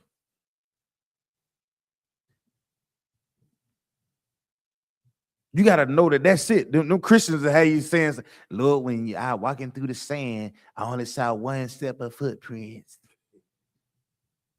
And then what they say, I only saw one footprint. What are you talking about? Sounds good, but you have no idea what you're talking about. Walking with the Lord, being obedient to the Father is our protection. This is a history class. On Monday night, we go into the history. And tonight I want to go into talk about our victories, our wins, and when the Lord is with us. And we also talk about our failures as well. Talk about the things we're doing right and the things we've done wrong. We have to understand it as a people when we teach our children throughout these generations. When we look at our family members and the things they're doing wrong, we go to them in love and say, hey, listen, these are the things that the Lord say. They may give you some pushback. But when you start to break it down to them and you really speak to them out of love, and either they listen, either they don't. And when they don't listen, we just walk on, we just keep moving. We'll go to somebody who understands what that is. And unfortunately, a lot of our people perish because of lack of knowledge. And then what the scriptures say. And we got to the point, our nation, we forsook the Lord, our power. And their what, Darash? Of their what? In verse 12? Verse 12. And they forsook the Lord, God of their fathers. Of who? God of their fathers. Yeah. Read on. Which brought them out of the land of Egypt. They did what? Which brought them out of the land of Egypt. Come on, Daraj. And followed other gods. Go ahead. Of the gods of the people that were round about them. You see what happened? We forgot about the victory that our fathers told us about and begin to look at the other nations like, what's the name of your God again? Well, he let y'all do what? Oh man, that sound cool. He did. He let y'all smoke what? He let y'all do what? We forgot about the victory that we had and the things that David had done to them. And you know what I'm saying? The Lord already checked, you know what I'm saying? He already made us, he locked us in the rush. And we want to follow up besides some have-nots, some has-beens, some whatchamacallits. And they ain't even on the same playing field of the victory that the Lord done gave us. They ain't even got the same talent. Nigga, you can sing and you want to sing through auto-tune. Make it make sense. Come on, Daraj. Oh, God. I just wanted to kind of add on, I can kind of picture our people during this time, like seeing this happen. Oh, so your God let you smoke weed? Yeah. Oh, okay. So your God let you smoke weed? Our God don't let us smoke weed. Look, here goes something that's simple, right? Our Father tell us we don't celebrate 4th of July. Has nothing to do with us. But guess what though? Niggas will blow off their goddamn fingers trying to make a firework display like they see the oppressor has. Nigga, you from grave terrorists over here. Huh? You from Greenville, Georgia. And you trying to make a firework display like they do in New York. We barely can pay our rent, bunk, y'all. We're spending $2,000-3,000 for a firework display to be in competition that they celebrate some victory that has nothing to do with us. You understand what I'm saying? We're cooking slabs of ribs on their Independence Day. When we were still coming over here through the Atlantic on cargo slave ships on their Independence Day, we've forgotten about our victories and began to celebrate their victories. Of a God that our fathers had not known.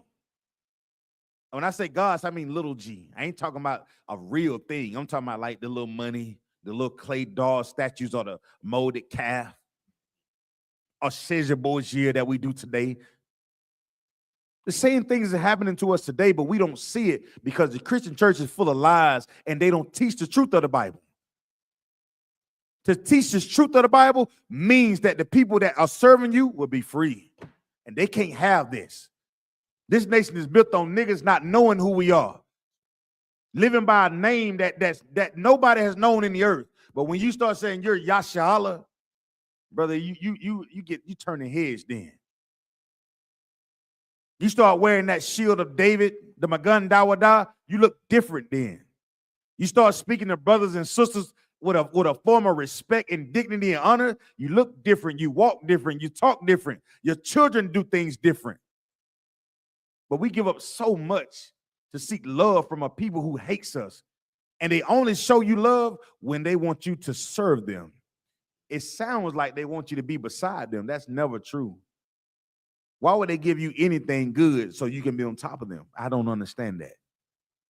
Race was if you define race, it's talking about an actual attribute that is given to somebody who's in competition with one another. Don't you know that's what they do with a census? They're measuring what you're doing in your communities year in and year out. And what do? They're measuring your success versus theirs. Nobody else. Make it make sense. But when I was in the world, I was just like you. I ain't know nothing. Not a goddamn thing.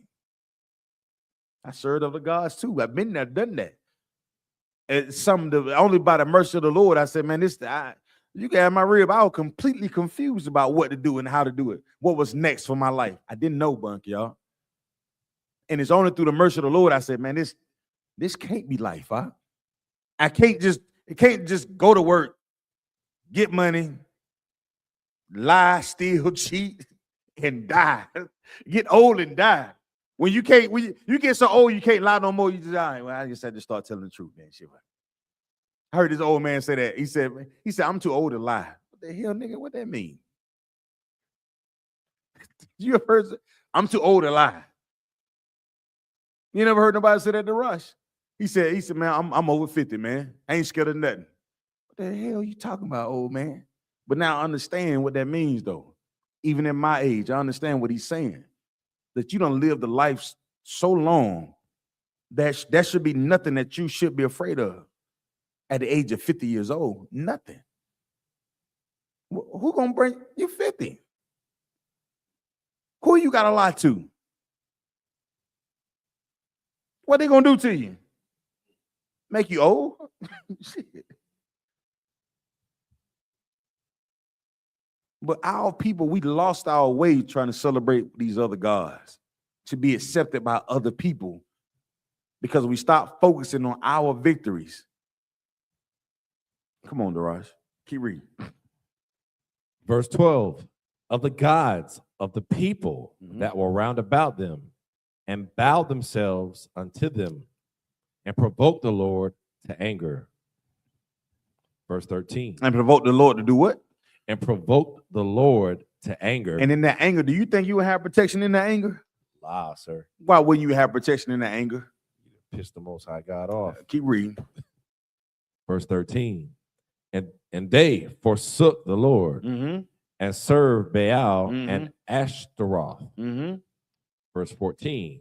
And the anger of the Lord was hot against Israel. Go ahead. He delivered them into the hands of spoilers that spoiled them. Mm-hmm. And he sold them into the hands of their enemies round about, Mm-hmm. so that they could not any longer stand before their enemies. Go ahead. Verse 15. Whithersoever they went out. So do you remember what we said about King David? About that same word? Whithersoever. What did do you remember what happened when King David, when they used the same word, that whithersoever? What happened? You remember that? What happened with King David with the whithersoever? What happened with him? So what it was meaning with the whithersoever, meaning wherever he went, he had the Most High God's protection. But in this whereversoever they went out, what happened? So verse 15, whithersoever they went out, the hand of the Lord was against them for evil. Now, what's the difference between them under King David and us after we came out of the land of Egypt and we didn't follow what Joshua and our fathers had laid out? It's like you, sir. The difference is with David. David had the Most High God's protection, And we what? and we Lay it down flat. in this verse, you did not have the And Most we High. didn't. Come. And we didn't. You see that? A Christian would read that and be like, nah. A Christian would read that and be like, See, brother, see the capillary in the ionosphere, in the aspiratory, under the nasoric, in the tedacine, under the acine, papacine, and you just die. Yeah. Like that, brother. On that type of time. Shout out to you. That's the Christian. It's a whole bunch of words salad that means nothing at all. But it sounds good, and we get influenced by big, words, ambiguous terms. See, I don't talk like that. I would love to talk like that. I love to use some nice words. I probably say and Papa side. Get it? Yeah. Booty tank. You know what I'm saying? Just get out of there and say, man, shout out to you. Ain't saying nothing. That what a Christian do? Coming in the Shanda. Ain't saying nothing, has nothing to do with the Lord. It's something that they don't watch the other nations do. Had nothing to do with the Lord at all. But we show the difference between King David and him wanting to serve the Lord, following the thing that the Most High gave him to do. Laid it out. But us, after we get all those victories, all those things that the Lord laid out for us to do, we fail. It's simple. We fail. Come on, Darash, finish reading that. Come. Verse 15. As the Lord had said, mm-hmm. and as the Lord had sworn unto them, and they were greatly distressed. The Lord said it. It's nothing more clearer than hearing what the Lord says, what he would do for you and with you if you're obedient, and also finding out the things that he would not do for you and be with you because of your disobedience. These are the things that are right in front of our face, but we don't get a chance to. The Christianity that's in the earth has destroyed this truth. It's trying its best to destroy. That's why we look at our classes. We push this truth all across the world. That's why they shadow ban this truth, because if one brother wake up to this truth tonight, man, it's another brother that comes out of the world. It's another brother or another sister, another family that could change everything, Bunk, y'all. The one simple act of giving somebody else the truth today who will live by it tomorrow, if that makes sense. That one gesture of brotherhood that could change somebody, not just for today, but the rest of their lives. That one gesture of sisterhood that could change somebody, not only their life, their whole entire family's life. But in some strange way, we become so goddamn selfish, living under the oppressor. It's like if we lose, it's like it's the end of the world. Salakia. Excuse my French. Shout out to you. Salakia. That's the end of that. Okay. Let me see what else I got. Buck, y'all don't ever bring this back in here ever again, brother. don't bring that back in here. Lord knows. 1 Kings 11:4. Talk about these strange ass women. Salakia. Strange women. Excuse my French, y'all. Blame this on Bunk, y'all. If you know, you know.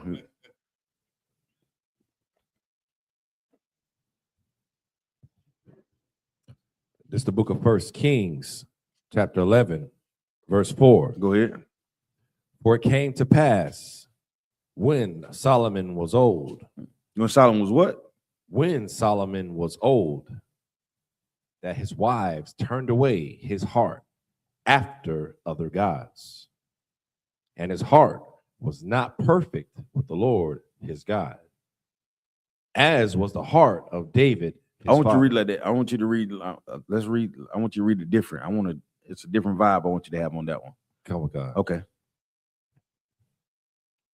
This is the book of 1 Kings, chapter 11, verse 4. Yeah, that's what I want. Come on. For it came to pass when Solomon was old, that his wives turned away his heart after other gods. That is what? That his wives turned away his heart after other gods. So that means at one point his heart must have been where? With the Most High. Meaning what?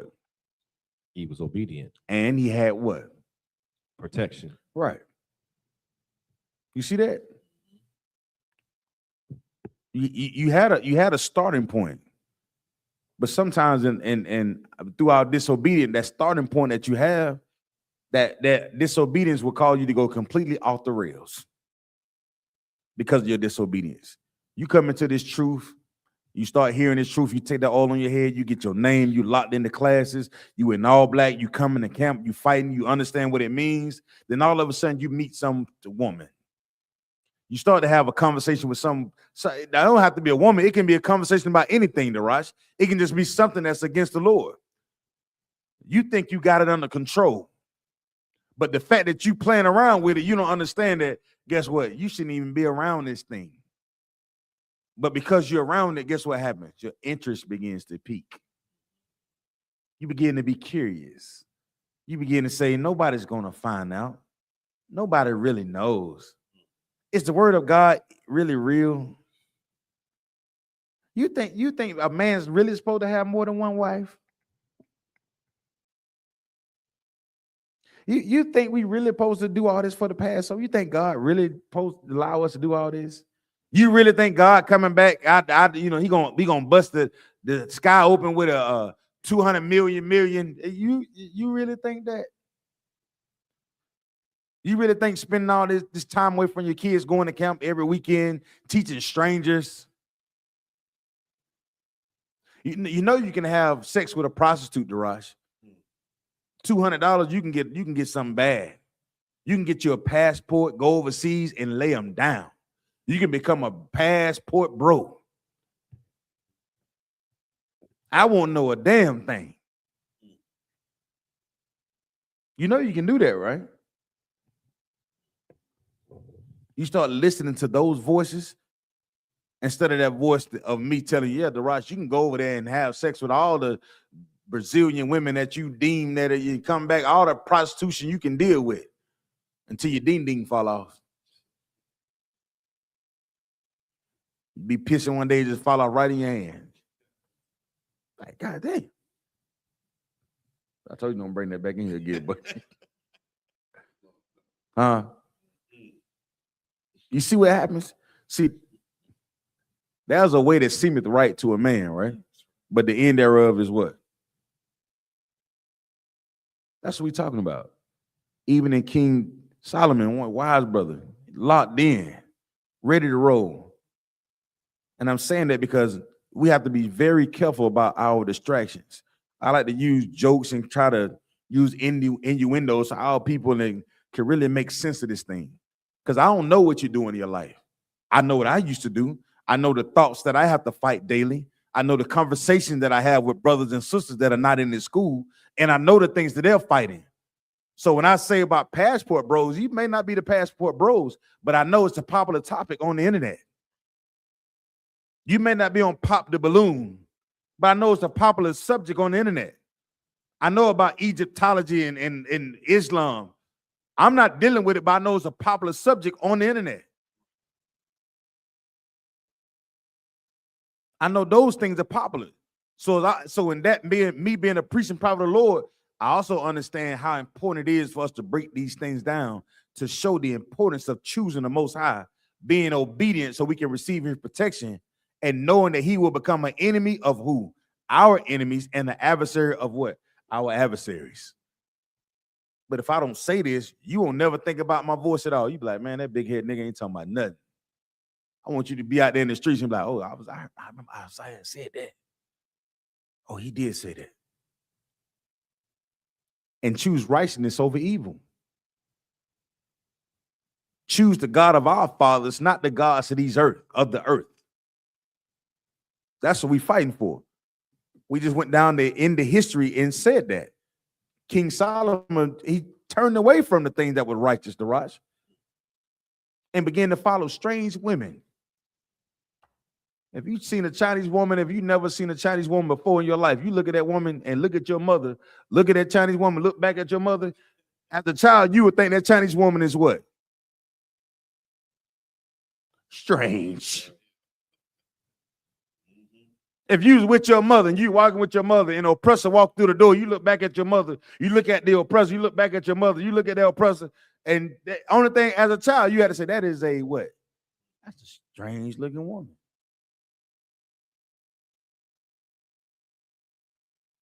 The African walked through the door with that bowl in her lip, like this, smelling like piss and cow dung. And she got them rings around her neck, and she got a spear in her hand, Daraj. She doing this. And she smelling like Igisu. What Kawabi said? Igisu. You smell your mama yams and, you know what I'm saying, the collard greens and the smoked turkey necks. And you smell fufu. You got to think that what, Daraj? That's a strange woman. Is she eating squid and is still moving on the plate out? She's sitting up with them things, monkey, y'all, chopsticks. Is she? As a kid, just think about it. The Lord got to be like, the Lord told us that is strange. See, but when we say it, you don't understand it. So I got to say it like this. I know it sounds disrespectful. Forgive me, YouTube. I'm not trying to disrespect. I'm just trying to show what is strange, the difference between culture. Modern day term would say it's called it. What's the word, Buck, y'all? Taboo. I told you I'll bring it here no more. I told them bring it here. Leave that stuff where it's at. The Lord don't want us to be caught up in these things that the rest of the earth are doing. He wants us to be obedient to his word. Read on, Daraj. Where we at? We're in the book of 1 Kings, chapter 11, verse 4. Keep reading. Let's get down to verse 5. Yes, come on. Verse 5. Solomon. Mm-hmm. For Solomon went after Ashtoreth, the goddess of the Zidonians, and after Milcom, the abomination. The what? The abomination. The abominations, come on. Of the Amorites. Go ahead. Ammonites. And what? Verse 6. And Solomon did evil in the sight of the Lord and went not fully after the Lord, as did David his father. And that's what David did. We laid it down. What David made his mistake. David paid for his too. You go back and read what David did. David caught his L. He took the L.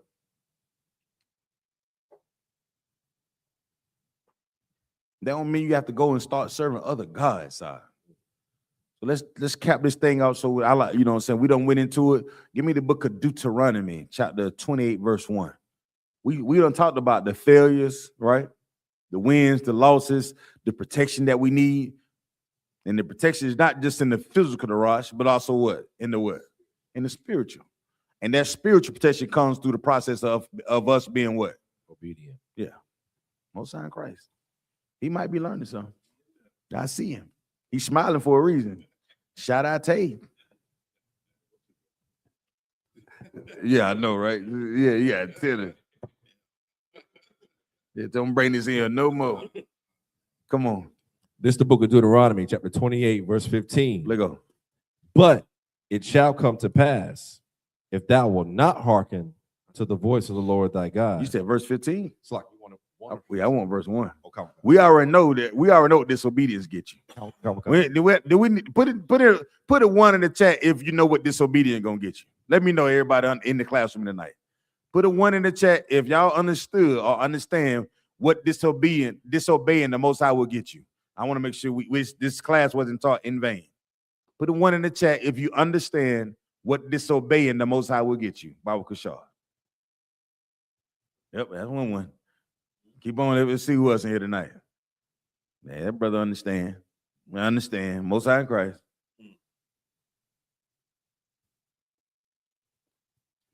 Most High in Christ. They understand. So everybody understand what disobeying the Most High will get you. We dealt with it tonight, right? So then if we understand, we also have to teach and live by the things that we understand and not be a what, Darash? Being obedient. And not be a what? A hypocrite. Okay. This is the book of Deuteronomy, chapter 28, verse 1. Come on. And it shall come to pass, if thou shalt hearken diligently unto the voice of the Lord thy God, to observe and to do all his commandments. And to do what? And to do all his commandments. Not just say it, but to do them. Don't be a hypocrite. If you want the protection of the Lord, you got to know what you're fighting for. I know it sounds crazy. I know it sounds absurd. Out Zion, is it really that simple? No. It's not really that simple, but it is. That's the beginning. We begin to rehearse the righteous acts of the Lord. You start with the small things. And before long, you know, everything that you thought was hard, it becomes to be simple. It's just like going to the gym. You may not feel like going to the gym that first day. Your body's going to be sore. What else happens, Arash? You start going to the gym and physical activity. What else happens? Your back begins to hurt. Legs hurt. You can be discouraged. You don't want to do it. But if you keep going, if you keep showing up, if you keep doing the work, what will happen over time, Darash? You'll get stronger. You'll get stronger. It'll get easier. It'll make more sense to you. You will actually understand the process of getting better. You also understand the process of you knowing that you were never in shape. God damn. I thought I was in shape. You got muscles hurting. I ain't never. What in the world? Shit. I know I used to do all these sit-ups, but damn. Right? That's the truth.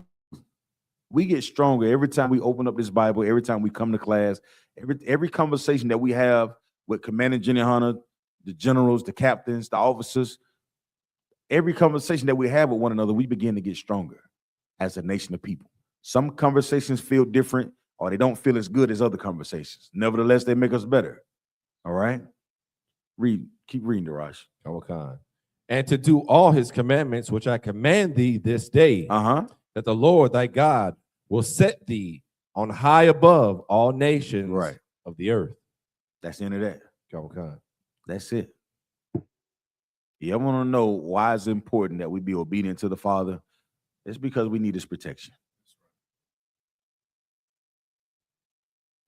We need his protection. We need the Lord, the one true living God that's over all the earth, to be an enemy of our enemies and an adversary of who, Darash?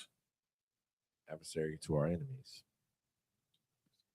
Adversaries to our adversaries. So like adversaries to our adversaries. All right.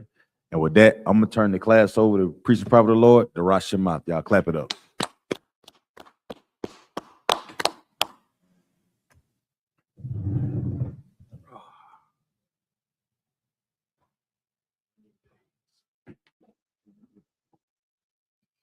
This is the I.S.U.P.K. security announcements.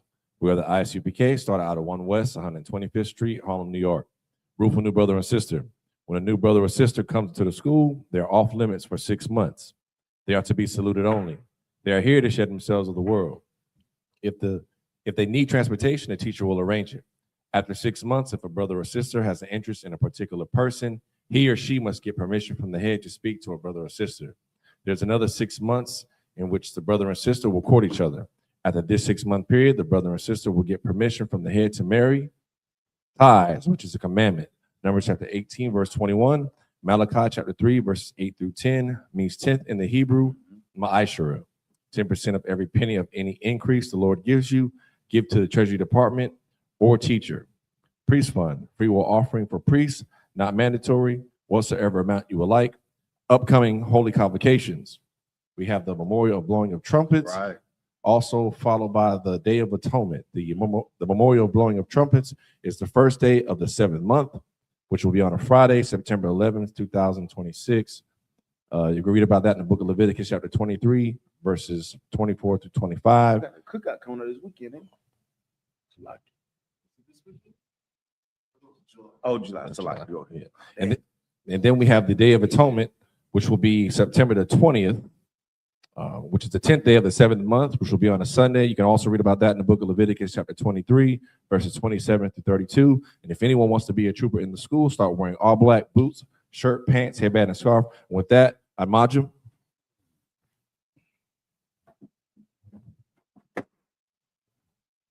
Men of Israel are going to render one courtesy salute to the teacher. Men of Israel, Imajim Shabbat, Imajim, Barak, Yahweh Ba'ashem, Yahweh Shah, Barakatah. Yad Matah, Sar. Turn to face the sisters. Sisters, Imajim. Men of Israel are going to render one courtesy salute to the sisters. Men of Israel, Imajim Shabbat, Imajim, Barak, Yahweh Shema, Lathah, Ba'ashem, Yahweh Shah. Yad Matah, class dismissed.